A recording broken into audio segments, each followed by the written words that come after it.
And hello everyone, Ken here, aka ImmortanG, and welcome to this iRacing video. In this one, we're going to take a look at what happened over the weekend at the Daytona 24-hour in iRacing. And of course, it wasn't without controversy. So let's crack straight into it.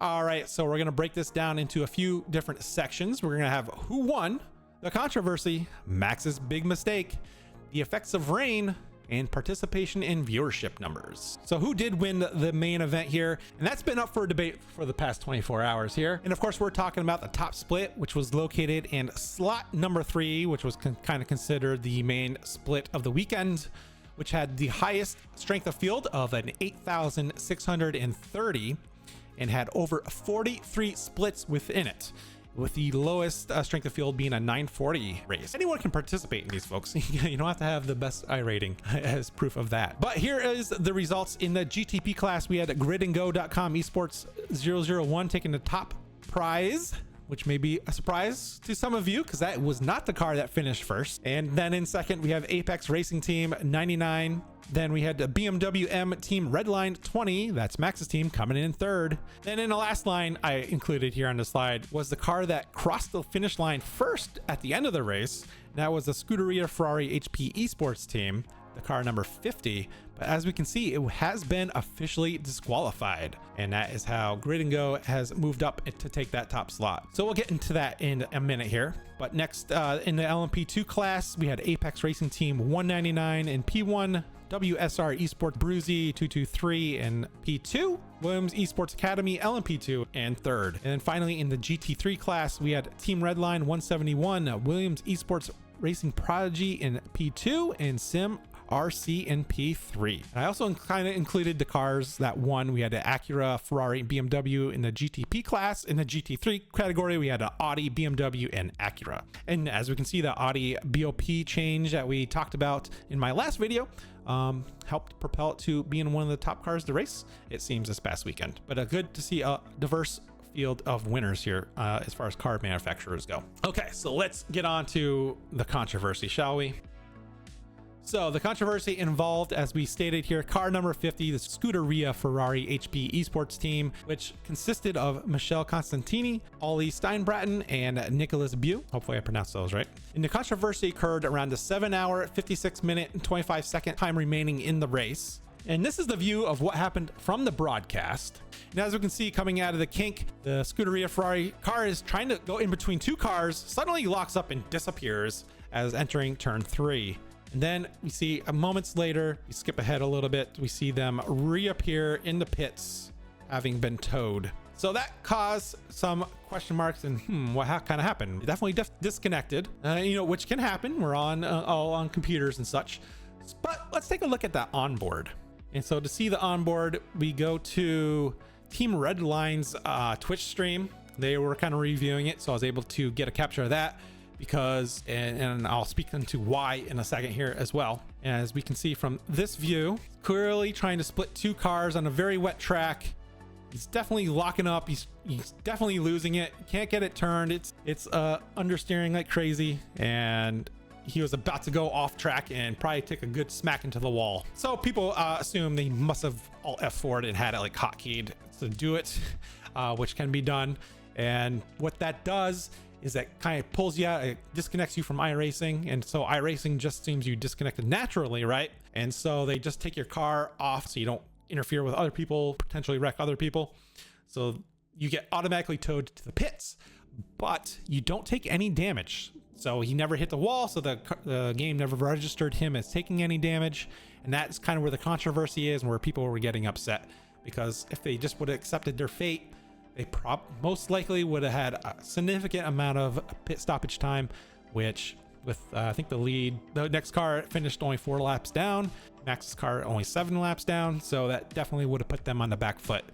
It would have been at least a lot more closer competition, and who knows, they might even had to drop out of the race from the damage, but we'll never know because they didn't accept their fate and tried to worm their way out of it. And I'm very happy to see iRacing lay the ban hammer down here for the DQ. I don't know if they're going to actually punish the drivers themselves. That news hasn't come out yet as the time of this video. We know that banning people that do these special events doesn't really affect them all that much because they don't do a lot of official racing on the main accounts anyways. They probably do Smurf accounts if they do anything. So it's tough to really ban these players. The only thing I think that would work would be a perma ban from racing in events for a year. I think that would be maybe something they should look into trying to do for people that do these types of things. Because just doing a monthly ban on a regular service ain't gonna do anything or deter anyone.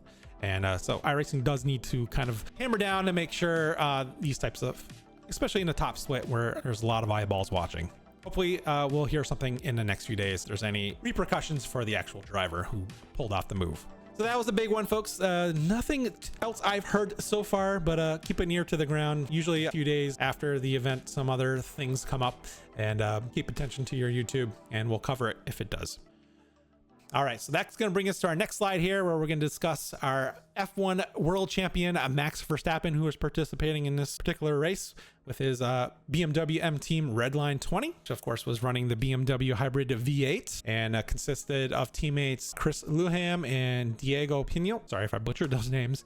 But it's always, you know, everyone's always fascinated to see a big name in these races, and there's none bigger right now in motorsports than Max Verstappen. And so their team qualified P3, but they did get to an early lead off the, I believe in the first lap, even the first or second lap, they took the lead. So they were leading for quite some time. Then Max got into the car in the nighttime during the rain and all that good stuff. And he did have a couple lockups entering pit lane, and actually took a pit lane speeding penalty, as we see here.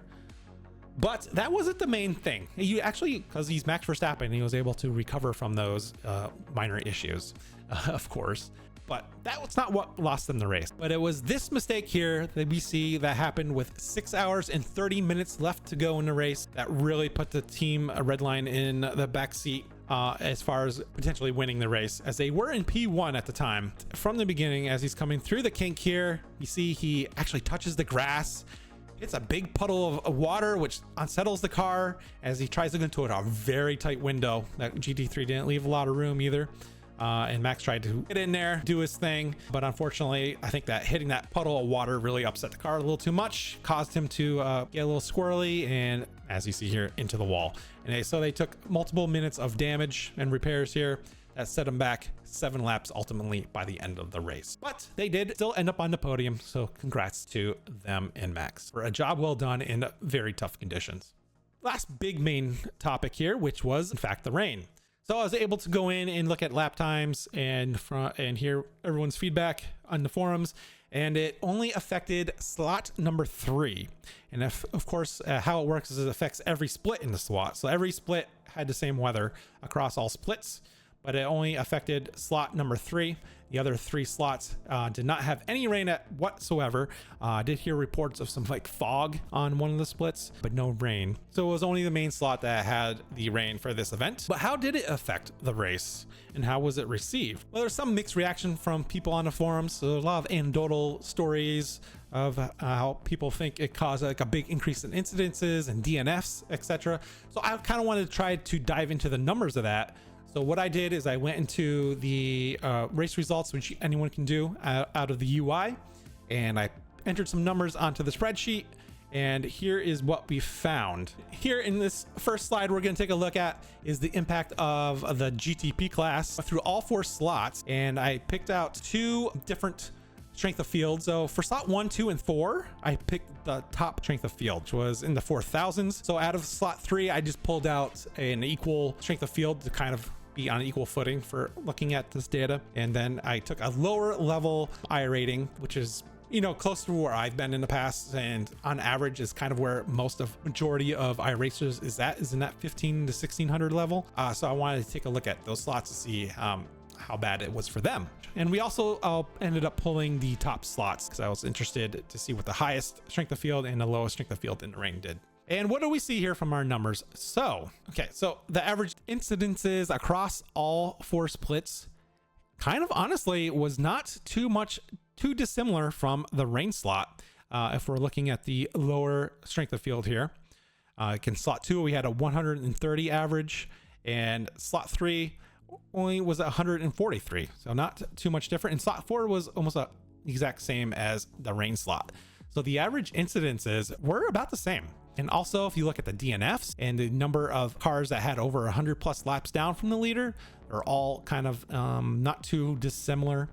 Of course, a few more were down in the rain slot, which is to be expected. And then lastly, I wanted to see if we could get like a figure to look at what the average distance was in that top 10 between the cars. How many laps down were the top 10 from the leaders? Was there big gaps? Was it actually kind of close? That kind of thing. So I just took an average to give us a figure, give us a ballpark. I'm sure there's a bigger calculation out there. You're more than welcome to go do that yourself. So I just did something fairly simple just to have a number that we can kind of look at and maybe get some rough idea. So with that said, we see that the average lap down for the top 10 in the rain slot was an 83, where the other slots were in the 20s to 30. So what I kind of gleaned from that number is that the incidences that did occur, even though they weren't too more numerous, were maybe more punishing. So teams had to stay in the pits longer. And then we look at the higher strength of field here in the 4000s. We still see a pretty high average laps down for that slot 3 in the rain compared to slot 1 and slot 4. In slot 2, we do see the average was actually higher, so that's kind of interesting. Probably we just had maybe an outlier in there, kind of raising that average up. But then you can kind of see on average incidences across, it was almost identical across the board, regardless if there's rain or no rain. And similar with the number of cars that were 100 plus laps down from the leader, almost same numbers. That slot 2 actually was up to 16 and had 16 DNFs, and there were only 9 DNFs in the slot 3 race and 9 in the slot 4. So there really weren't more cars being DNF'd. And by DNF, these are cars that did not finish, were disconnected, or got disqualified because they didn't get all their drivers in or for other reasons. And then for shits and giggles, I put in the lowest strength of field and the highest strength of field to see how they compared. And we see that the lap times are about 8 seconds slower. Higher incidences, but similar number of laps down and similar DNF overall. So that was interesting. So that's the D of the GTP class.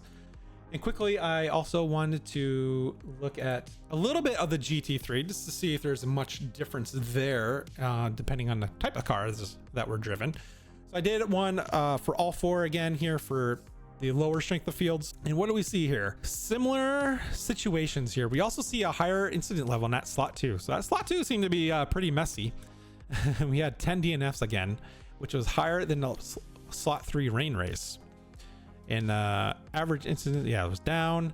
The average laps down wasn't actually too bad for GT3s in that top 10 in the rain slot as well. It was kind of comparable to what we see across the board. So there really was not that big of a difference with the added rain from my initial look here as of right now. Hopefully iRacing will release something like, average pit length times and stuff like that would be an interesting thing to kind of analyze. Kind of got lazy here and didn't want to do all of the upper strength of field, so I pulled out the slot 1 versus the slot 3, and we see that it was a 14 laps down versus a 41. And then we had 98 to 92 on the incidences and 2 to 4 on the 100 laps down, and DNFs were 14 to 16. So only 2 extra DNFs in that rain race. But again, you had a little bit higher number in that average laps down, which kind of tells to me that those that did have accidents had to stay in the pits maybe a little bit longer than in some of the other slots, I should say. But so overall, I would say there was not that big a significant impact as maybe people are thinking off the cuff and using anecdotal evidence. But I'm sure as a driver, it was very much more stressful. I'm sure the stress levels were much, much higher, which kind of added to it. So let's take a look at my final thoughts on all of this. So I would say overall it was another successful event, but yet another controversy strikes. I can't seem to escape these main events, especially the 24-hour Daytona event. But I'm glad that iRacing has taken some action in this particular case as of right now. And kind of going to that addition of rain, viewership numbers are kind of up. So what I did is I just looked at the iRacing feed, live feed, their main broadcasting feed. So I went back to last year's, took the average of their 4 videos. It was broken up into 4 videos, and this year it was broken up into 2 videos. So I took the average of those 2 videos, added them together and took the average. And what we had was, for last year, it was an average of 54.5K views. and this year it jumped up to 134,000 views. So definitely a lot more people watching. I know I watched a ton of it, and I know the rain actually brought me back multiple times to see how people were faring. It just made the race overall much more interesting. I was watching a streamer's race. I can't remember who it was at the time, but there was someone in the class they were racing, the leader in their class, got ballsy, tried to stay out for an extra lap on the slicks when they should have probably switched to wets, and they ended up crashing, and I don't know if they DNF'd or not, but they definitely lost laps and lost the lead. So it made for interesting content as far as being a viewer of the racing, and probably for the teams too. I mean, because you had the option to keep pushing on the dries as long as you felt comfortable doing it, and trying to make sure you're gauging where that crossover lap was going to happen, and making sure you got on the wets at the right time and off the wets on the right time. So it added a ton of strategy, I think, to these races, and it was good for viewership, and overall it was motor racing. I loved it and enjoyed it. But do let me know in the comments down below how you enjoyed seeing rain in one of these big endurance events. And then as far as participation numbers go, we have this tweet that just came out this morning from iRacing. They had 23,397 iRacers entered in the iRacing Daytona 24 over the weekend, making it the largest sim racing event in the world. And we want to thank you to everyone who participated and makes this community great. You all showed up to Daytona and drove a combined 2.9 million laps for a total of 89,444 hours of iRacing. So congrats to everyone who did participate. One of these years, I hope to participate myself, as I have not yet done any endurance racing yet. But I would love to do it maybe next year. So that brings us to what's coming up next on the event calendar for iRacing. Next up is the Dale Jr. Foundation Drive to Give 400. And that is Wednesday, January 29th through the 31st. And that's mini stocks at Iowa Speedway. I don't know a bunch of details on that, so go look them up on the iRacing website somewhere. They need to do a better job of setting that up on the website. It's difficult to find, I find. But it's there if you dig. And that's going to be followed by the really next big one is Daytona 500 on February 2nd and through the 17th. And I have participated in that one the past few years. And I plan to get into one of the splits this year as well. They do a fixed and open versions of it. And of course, that's with the next gen cup cars. So there is that one. Then the next road course, a big endurance event, of course, is the Bathurst 12-hour, and that is on February 21st to the 23rd, and that is GT3 only. And then, of course, after that in March, I don't have listed here, is the Sebring 12-hour, and that is when we return to multi-class racing in the IMSA format. All right, folks, that concludes this iRacing video. I hope you enjoyed learning about what happened at the 24-hour of Daytona this past weekend. And if you did, please make sure you hit that like and subscribe button and come on back for more iRacing content here. And in the meantime, go check out one of my other most recent videos up in the left corner over here. And of course, as always, until next time, safe racing out there.